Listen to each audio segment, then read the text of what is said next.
semua, makasih udah nonton video sebelumnya. Ini ada koreksi atau tambahan sedikit membahas tentang topik yang lagi hot-hotnya, yaitu tentang penggunaan masker kain atau masker non-medis. Ini datanya berdasarkan 6 April 2020. CDC atau Centers for Disease Control and Prevention beberapa hari yang lalu membuat rekomendasi baru tentang penggunaan masker kain atau masker non-medis untuk mencegah penularan COVID-19. Bahkan ada cara bikinnya menggunakan kaos bekas, bandana, dan filter kopi.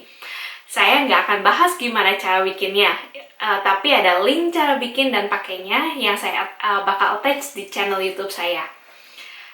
Yang mau saya bahas adalah alasan kenapa CDC membuat rekomendasi ini, dan siapa yang harus memakai masker kain ini, dan segimana efektif sih masker kain ini untuk melindungi kita dari virus corona.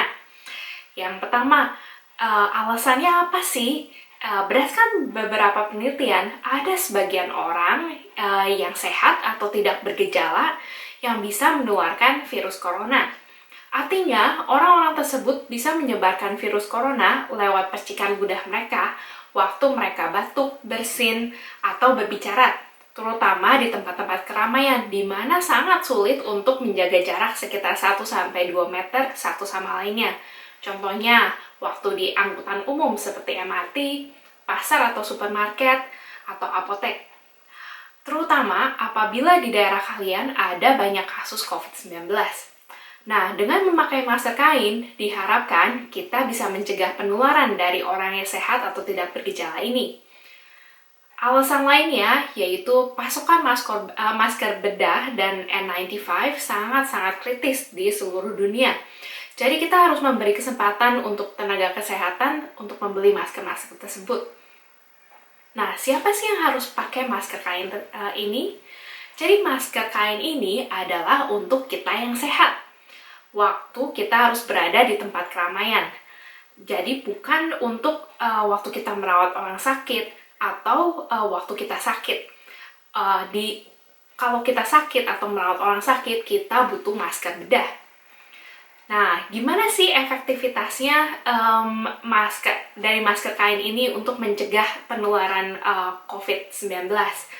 Ada penelitian di 14 rumah sakit di Vietnam di tahun 2015 yang melibatkan 1.607 pekerja kesehatan. Mereka meneliti bagaimana efektivitas masker kain dibandingkan dengan masker medis. Hasilnya, tentu saja masker medis lebih efektif untuk melindungi tenaga kesehatan dari penyakit menular. Hal ini mungkin disebabkan oleh masker kain lebih mudah menjadi lembab, sehingga menyebabkan kuman dan bakteri berkembang biak. Faktor lain juga adalah teknik pencucian masker yang nggak bersih, juga daya filter masker kain yang kurang dibandingkan dengan masker medis. Nah, hal-hal apa sih yang bisa kita lakukan untuk meningkatkan efektivitas masker kain? Jadi, yang pertama cari masker kain yang cukup tebal, sehingga daya filternya lebih baik. Yang kedua, sediakan beberapa masker kain dan ganti secepatnya waktu masker kain menjadi lembab. Yang ketiga, cuci masker kain bekas dengan bersih. Kalau perlu, bisa ditambahin disinfektan waktu mencuci. Yang keempat, sebisa mungkin jangan memegang bagian depan masker waktu kita pakai atau waktu kita melepas masker tersebut. Yang kelima, tetap cuci tangan sebelum dan sesudah pakai masker.